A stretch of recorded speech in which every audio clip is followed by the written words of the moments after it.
Good evening, friends, and welcome to Sleepy Time Tales, a podcast aimed at helping you to get a good night's sleep. This is a podcast where I read old books, sometimes fiction, sometimes non-fiction, in the most boring way I can, to try help slow your spinning mind, enough for you to fall asleep in the most natural way possible. The stresses of life often follow us to bed and keep us company, but I'm here to distract you from them and help you drift away. But before you do fall asleep, if you do find Sleepy Time Tales helpful and you would like to support me, to keep this going out to you and thousands of your fellow insomniacs, please take a look at the Patreon and see if you're willing to support there. You can find it on patreon.com/sleepytimetales. There is monthly support there. You can sign up for as little as $2 a month. $5 gets you, we have bonus minisodes, which currently are me reading poetry. There are also monthly megasodes, which are compilations of the whole previous month's episodes. And yeah, that's for $5, and there's a 7-day free trial on the $5 level, so you can check it out and see if it's worth your while. You can also support the show by throwing a little money in the tip jar, which is linked in the show notes. It's a Ko-Fi link. And if finances are an issue, you can also just spread the word about Sleepy Time Tales. If you know someone who struggles to sleep, tell them where to find it and let it go from there. So anyway, enough of that. Let's return to 20,000 Leagues Under the Sea, where everyone is going on a mysterious hunting party. So snuggle down, close your eyes, breathe deeply, and listen closely as I lead you down the path to sleep. We return this week to 20,000 Leagues Under the Sea by Jules Verne. Chapter 13, The Black River. The portion of the terrestrial globe which is covered by water is estimated at upwards of 80 millions of acres. The fluid mass comprises 2,250 millions of cubic miles, forming a spherical body of a diameter of 60 leagues, the weight of which would be 3 quintillions of tons. To comprehend the meaning of these figures, it is necessary to observe that a quintillion is to a billion, as a billion is to unity. In other words, there are as many billions as a quintillion as there are units in a billion. This mass of fluid is equal to about the quantity of water which would be discharged by all the rivers of the earth in 40,000 years. During the geological epochs, the igneous period succeeded to the aqueous. The ocean originally prevailed everywhere. Then, by degrees, in the Silurian period, the tops of the mountains began to appear. The islands emerged, then disappeared in partial deluges, reappeared, became settled, formed continents, till at length the earth became geographically arranged, as we see in the present day. The solid had wrested from the liquid 37,657 square miles, equal to 12,960 millions of acres. The shape of continents allows us to divide the waters into 5 great portions: the Arctic or frozen ocean, the Antarctic or frozen ocean, the Indian, the Atlantic, and the Pacific Oceans. The Pacific Ocean extends from north to south between the 2 polar circles, and from east to west between Asia and America, over an extent of 145 degrees of longitude. It is the quietest of seas. Its currents are broad and slow. It has medium tides and abundant rain. Such was the ocean that my fate destined me first to travel over under these strange conditions. "Sir," said Captain Nemo, "we will, if you please, take our bearings and fix the starting point of this voyage. It is 11:45. I will go up again to the surface." The captain pressed an electric clock 3 times. The pumps began to drive the water from the tanks. The needle of the manometer marked by different pressure the ascent of the Nautilus. Then it stopped. "We have arrived," said the captain. I went to the central staircase which opened onto the platform, clambered up the iron steps, and found myself on the upper part of the Nautilus. The platform was only 3 feet out of water. The front and back of the Nautilus was of that spindle shape, which caused it justly to be compared to a cigar. I noticed that its iron plates, slightly overlaying each other, resembled the shell which clothes the bodies of our large terrestrial reptiles. It explained to me how natural it was, in spite of all glasses, that this boat should have been taken for a marine animal. Towards the middle of the platform, the longboat, half buried in the hull of the vessel, formed a slight excrescence. Fore and aft rose 2 cages of medium height with inclined sides, and partly closed by thick lenticular glasses, one destined for the steersman who directed the Nautilus, the other containing a brilliant lantern to give light on the road. The sea was beautiful, the sky poor. Scarcely could the long vehicle feel the broad undulations of the ocean. A light breeze from the east rippled the surface of the waters. The horizon, free from fog, made observation easy. Nothing was in sight. Not a quicksand, not an island, a vast desert. Captain Nemo, by the help of his sextant, took the altitude of the sun, which ought also to give the latitude. He waited for some moments till its disk touched the horizon. Whilst taking observations, not a muscle moved. The instrument could not have been more motionless in a hand of marble. 12 o'clock, sir, said he, when you like. I cast a last look upon the sea, slightly yellowed by the Japanese coast, and descended to the saloon. And now, sir, I leave you to your studies, added the captain. Our course is east-northeast. Our depth is 26 fathoms. Here are maps on a large scale by which you may follow it. The saloon is at your disposal, and with your permission I will retire. Captain Nemo bowed, and I remained alone, lost in thoughts all bearing on the commander of the Nautilus. For a whole hour was I deep in these reflections, seeking to pierce this mystery so interesting to me. Then my eyes fell upon the vast planisphere spread upon the table, and I placed my finger on the very spot where the given latitude and longitude crossed. The sea has its large rivers like the continents. There are special currents known by their temperature and their color. The most remarkable of these is known by the name of the Gulf Stream. Science has decided on the globe the direction of 5 principal currents, one in the North Atlantic, a second in the South, a third in the North Pacific, a fourth in the South, and a fifth in the Southern Indian Ocean. It is even probable that a 6th current existed at one time or another in the Northern Indian Ocean, when the Caspian and Aral seas formed but one vast sheet of water.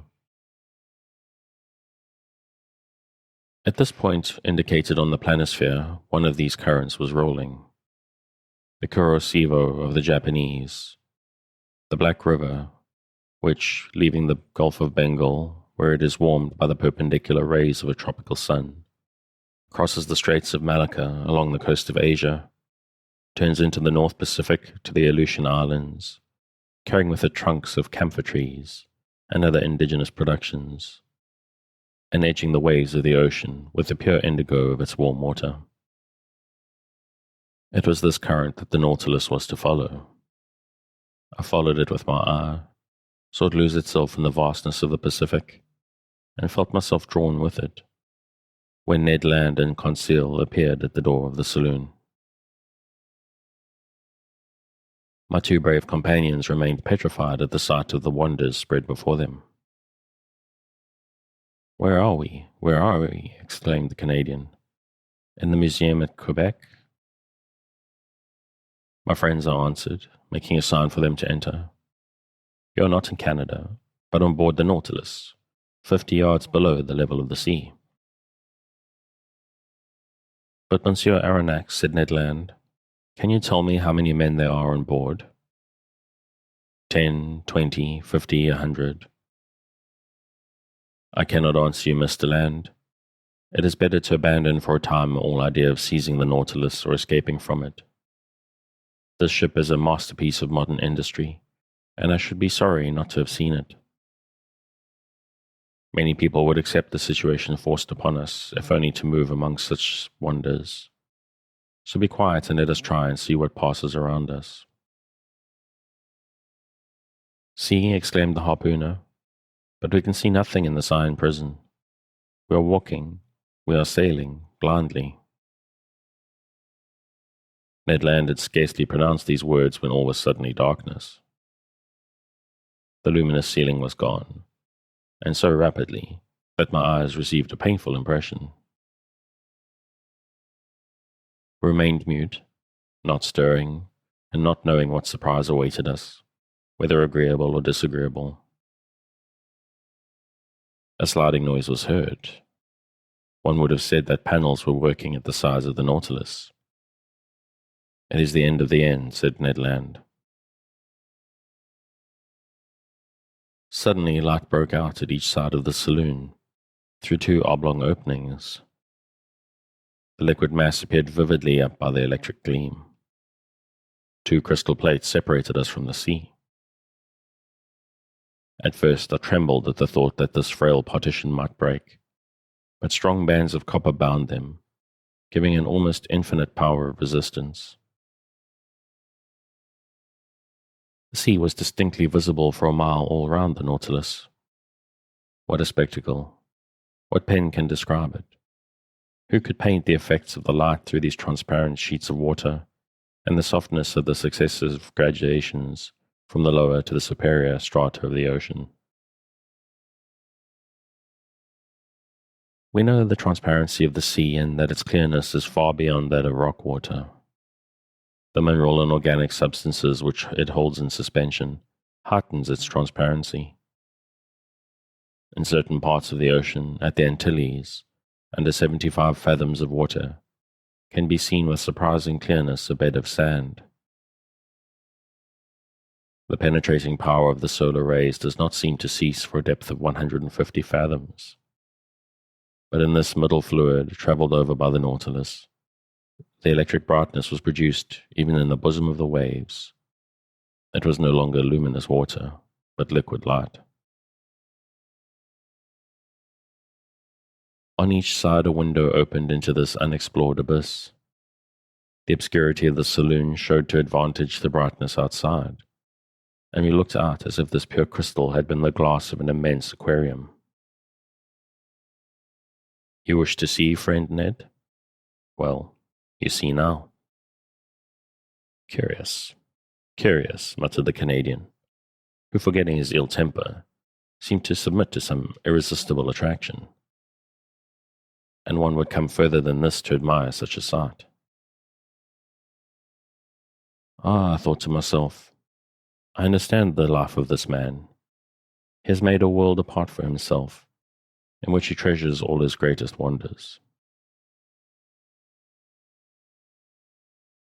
For 2 whole hours an aquatic army escorted the Nautilus. During their games, their bounds, while rivaling each other in beauty, brightness, and velocity, I distinguished the green labour, the banded mullet, marked by a double line of black, the round-tailed goby, of a white colour with violet spots on its back, the Japanese scombros, a beautiful mackerel of those seas with a blue body and silvery head, the brilliant azures whose name alone defies description, some banded spares with variegated fins of blue and yellow, the woodcocks of the seas, some specimens of which attain a yard in length, Japanese salamanders, spider lampreys, serpents 6 feet long with eyes small and lively, and a huge mouth bristling with teeth, with many other species. Our imagination was kept at its height. Interjections followed quickly on each other. Ned named the fish and Conseil classed them. I was in ecstasies with the vivacity of their movements and the beauty of their forms. Never had it been given to me to surprise these animals, alive and at liberty in their natural element. I will not mention all the varieties which passed before my dazzled eyes, all the collection of the seas of China and Japan. These fish, more numerous than the birds of the air, came, attracted no doubt by the brilliant focus of the electric light. Suddenly there was daylight in the saloon, the iron panels closed again, and the enchanting vision disappeared. But for a long time I dreamt on till my eyes fell on the instruments hanging on the partition. The compass still showed the course to be east-northeast. The manometer indicated a pressure of 5 atmospheres, equivalent to a depth of 25 fathoms, and the electric log gave a speed of 15 miles an hour. I expected Captain Nemo, but he did not appear. The clock marked the hour of 5. Ned Land and Conseil returned to their cabin, and I retired to my chamber. My dinner was ready. It was composed of turtle soup, made of the most delicate hawksbills, of a sir mullet served with puff paste, the liver of which, prepared by itself, was most delicious, and fillets of the emperor holocanthus, the savour of which seemed to me superior even to salmon. I passed the evening reading, writing, and thinking. Then sleep overpowered me, and I stretched myself on my couch of Zostera and slept profoundly, while the Nautilus was gliding rapidly through the current of the Black River. Chapter 14. A Note of Invitation. The next day was the 9th of November. I woke after a long sleep of 12 hours. Conseil came, according to custom, to know how I had passed the night and to offer his services. He had left his friend, the Canadian, sleeping like a man who had never done anything else all his life. I let the worthy fellow chatter as he pleased, without caring to answer him. I was preoccupied by the absence of the captain during our sitting of the day before, and hoping to see him today. As soon as I was dressed, I went into the saloon. It was deserted. I plunged into the study of the shell treasures hidden behind the glasses. I revelled also in great herbals filled with the rarest marine plants, which, although dried up, retained their lovely colours. Amongst these precious hydrophytes I remarked some vorticellae, pavonare, delicate cerames with scarlet tints, some fan-shaped agari, and some natabuli like flat mushrooms, which at one time used to be classed as zoophytes. In short, a perfect series of algae. The whole day passed without my being honoured by a visit from Captain Nemo. The panels of the saloon did not open. Perhaps they did not wish us to tire of these beautiful things. The course of the Nautilus was east-northeast, her speed 12 knots, the depth below the surface between 25 and 30 fathoms. The next day, 10th of November, the same desertion, the same solitude. I did not see one of the ship's crew. Ned and Conseil spent the greater part of the day with me. They were astonished at the inexplicable absence of the captain. Was this singular man ill? Had he altered his intentions with regard to us? After all, as Conseil said, we enjoyed perfect liberty. We were delicately and abundantly fed.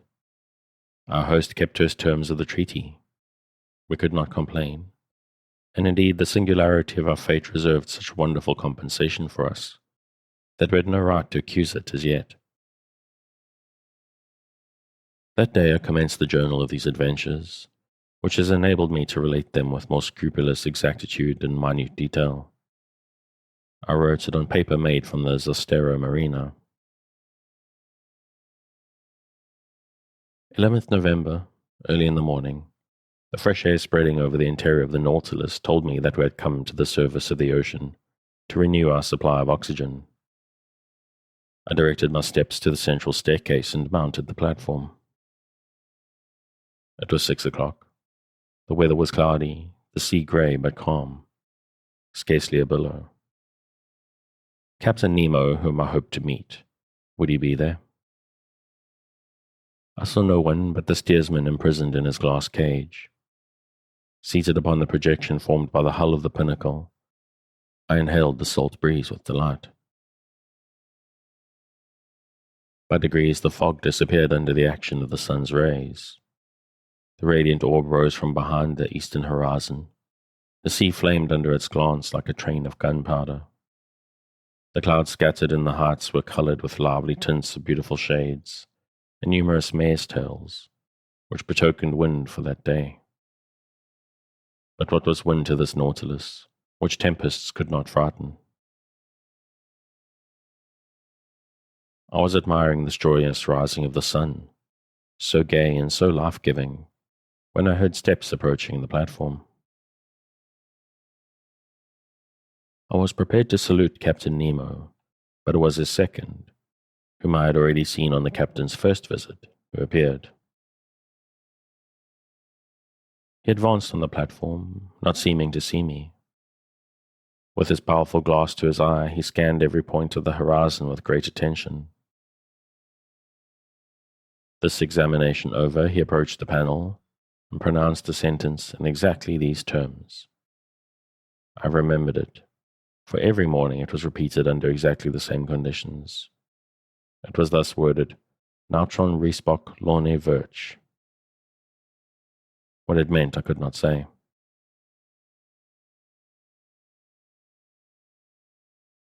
These words pronounced, the second descended.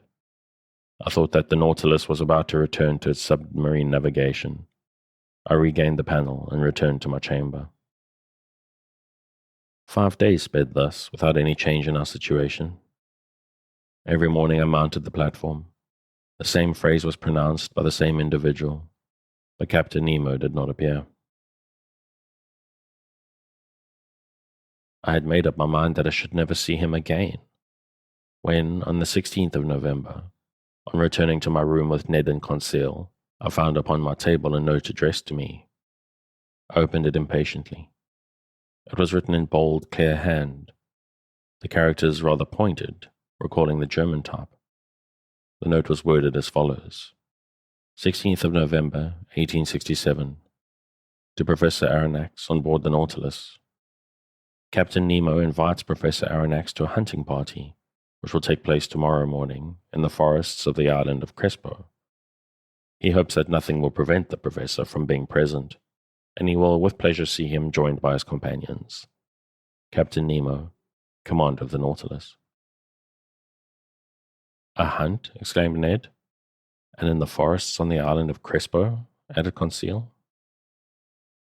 Oh, then the gentleman is going on terra firma, replied Ned Land.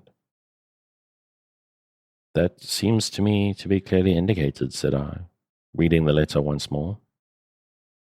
Well, we must accept, said the Canadian. But once more on dry ground, we shall know what to do. Indeed, I shall not be sorry to eat a piece of fresh venison. Without seeking to reconcile what was contradictory between Captain Nemo's manifest aversion to islands and continents and his invitation to hunt in a forest, I contented myself with replying, Let us see first where the island of Crespo is. I consulted the planisphere, and in 32 degrees, 40 minutes north latitude, and 157 degrees, 50 minutes west longitude, I found a small island, recognized in 1801 by Captain Crespo, and marked in the ancient Spanish maps as Rocco de la Plata, the meaning of which is the Silver Rock. We were then about 1,800 miles from our starting point, and the course of the Nautilus, a little changed, was bringing it back towards the southeast. I showed this little rock lost in the midst of the North Pacific to my companions.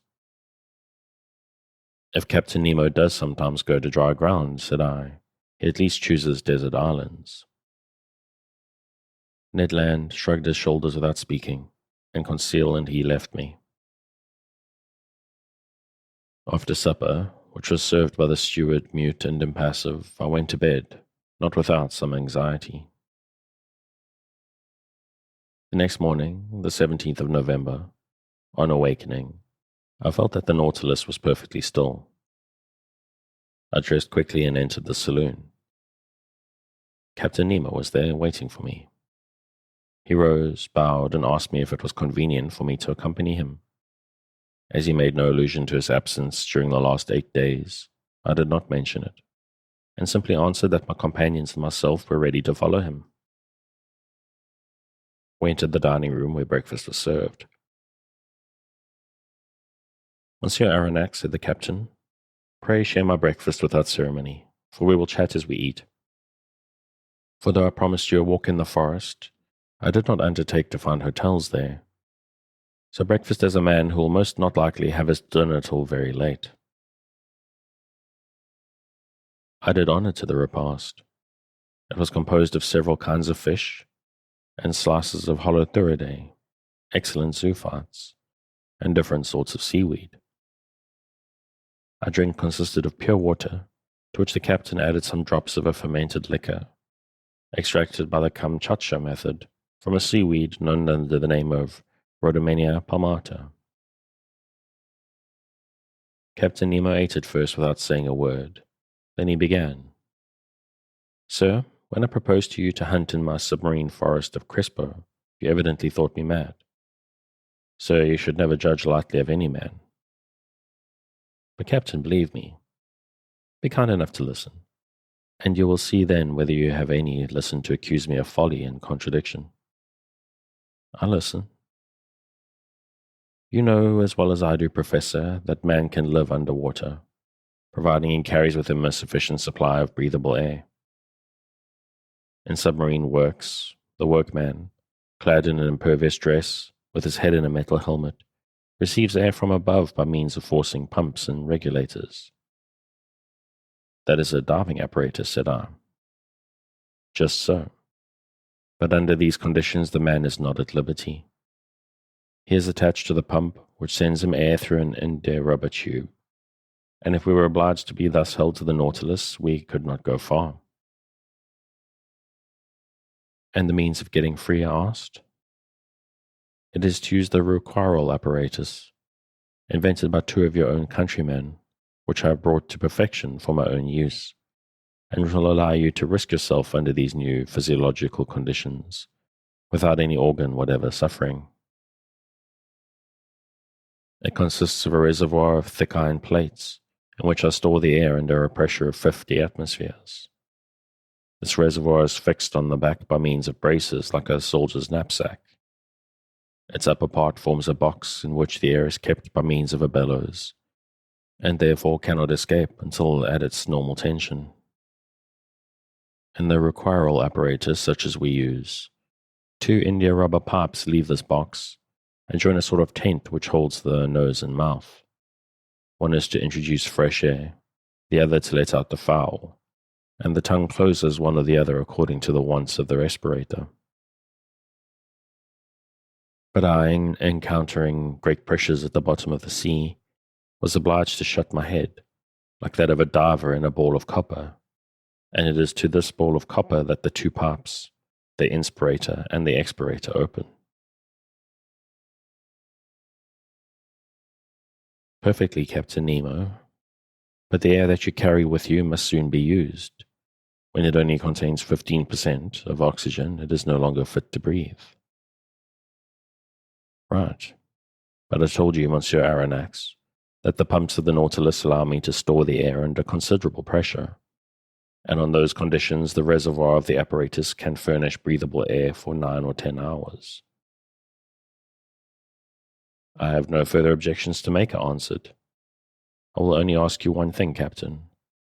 How can you light your road at the bottom of the sea?" "With the Ruhmkorff apparatus, Monsieur Aronnax. One is carried on the back, the other is fastened to the waist. It is composed of a Bunsen pile, which I do not work by chromate of potash, but with sodium. A wire is introduced which collects the electricity produced and directs it towards a particularly made lantern. In this lantern is a spiral glass which contains a small quantity of carbonic gas.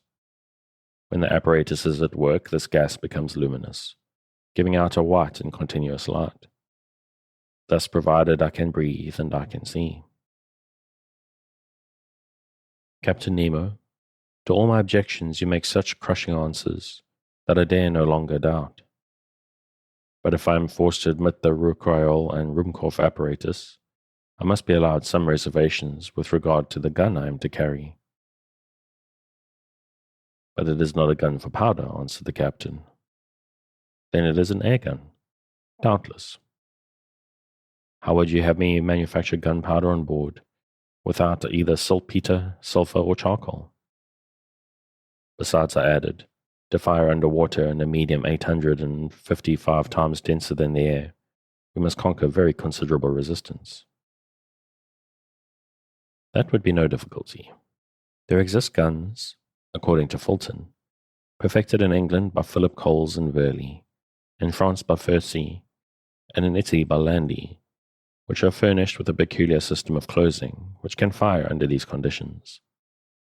But I repeat, having no powder, I use air under great pressure, which the pumps of the Nautilus furnish abundantly. But this air must be rapidly used. Well, have I not my Ruhmkorff reservoir, which can furnish it at need? A tap is all that is required. Besides, Monsieur Aronnax, you must see yourself that, during our submarine hunt, we can spend but little air and but few balls. But it seems to me that in this twilight, and in the midst of this fluid, which is very dense compared with the atmosphere, shots could not go far, nor easily prove mortal. So, on the contrary, with this gun every blow is mortal, and however lightly the animal is touched, it falls as if struck by a thunderbolt. Because the balls sent by this gun are not ordinary balls, but little cases of glass, invented by Leniebroek, an Austrian chemist, of which I have a large supply. These glass cases are covered with a case of steel, and weighted with a pellet of lead. They are real Leyden bottles, into which the electricity is forced to a very high tension. With the slightest shock they are discharged, and the animal, however strong it may be, falls dead. I must tell you that these cases are size number 4, and that the charge for an ordinary gun would be 10. I will argue no longer, I replied, rising from the table. I have nothing left me but to take my gun. At all events, I will go where you go. Captain Nemo then left me aft, and in passing before Ned's and Conseil's cabin, I called my 2 companions, who followed immediately. We then came to a kind of cell near the machinery room, in which we were to put on our walking dress. Chapter 15. A Walk on the Bottom of the Sea. This cell was, to speak correctly, the arsenal and wardrobe of the Nautilus. A dozen diving apparatuses hung from the partition, waiting our use. Ned Land, on seeing them, showed evident repugnance to dress himself in one. But, my worthy Ned, the forests of the island of Crespo are nothing but submarine forests. Good, said the disappointed harpooner, who saw his dreams of fresh meat fade away. And you, Monsieur Aronnax, are you going to dress yourself in these clothes? There is no alternative, Master Ned. As you please, sir, replied the harpooner, shrugging his shoulders. But as for me, unless I am forced, I will never get into one. No one will force you, Master Ned, said Captain Nemo. Is Conseil going to risk it? Asked Ned. I follow my master wherever he goes, replied Conseil. At the captain's call, 2 of the ship's crew came to help us to dress in these heavy and impervious clothes, made of India rubber without seam, and constructed expressly to resist considerable pressure. One would have thought it a suit of armor, both supple and resisting. The suit formed trousers and waistcoat. The trousers were finished off with thick boots, weighted with heavy laden soles. The texture of the waistcoat was held together by bands of copper, which crossed the chest, protecting it from the great pressure of the water, and leaving the lungs free to act. The sleeves ended in gloves which in no way restrained the movement of the hands. There was a vast difference noticeable between these consummate apparatuses and the old cork breastplates jackets, and other contrivances in vogue during the 18th century. Captain Nemo and one of his companions, a sort of Hercules who must have possessed great strength, Conseil and myself, were soon enveloped in the dresses. There remained nothing more to be done but to enclose our heads in the metal box. But before proceeding to this operation, I asked the captain's permission to examine the guns we were to carry. One of the Nautilus men gave me a simple gun, the butt end of which, made of steel, hollow in the center, was rather large. It served as a reservoir for compressed air, which a valve worked by a spring allowed to escape into a metal box. A box of projectiles, in a groove in the thickness of the butt end, contained about 20 of these electric balls, which by means of a spring were forced into the barrel of the gun. As soon as one shot was fired, another was ready. "Captain Nemo," said I, "this arm is perfect and easily handled. I only ask to be allowed to try it.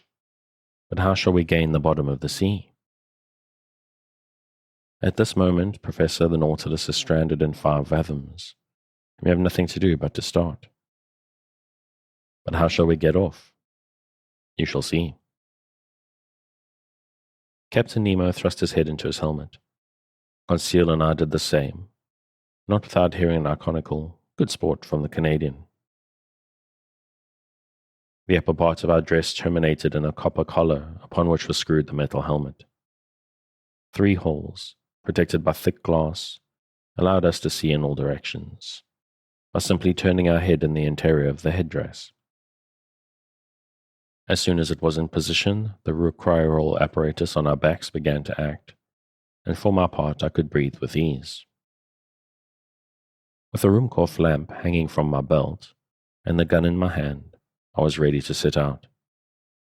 But to speak the truth, imprisoned in these heavy garments, and glued to the deck by my leaden soles, it was impossible for me to take a step. But this state of things was provided for. I felt myself being pushed into a little room, contiguous to the wardrobe room. My companions followed, towed along in the same way. I heard a watertight door, furnished with stopper plates, close upon us, and we were wrapped in profound darkness. And it's not the end of a chapter, but I think that's a poetic sort of place to leave this. If you want to pick up where I'm leaving off, you can, as always, find the original on Project Gutenberg at the link in the show notes. Thanks again for joining me on this episode of Sleepy Time Tales, the podcast designed around a bedtime story to help you to get a restful night. New episodes will be released every Sunday night to give you something fresh to help you rest in a new week. But make sure to follow or subscribe in whatever service you use so that you get your new episodes whenever they come out. Good night, and sweet dreams.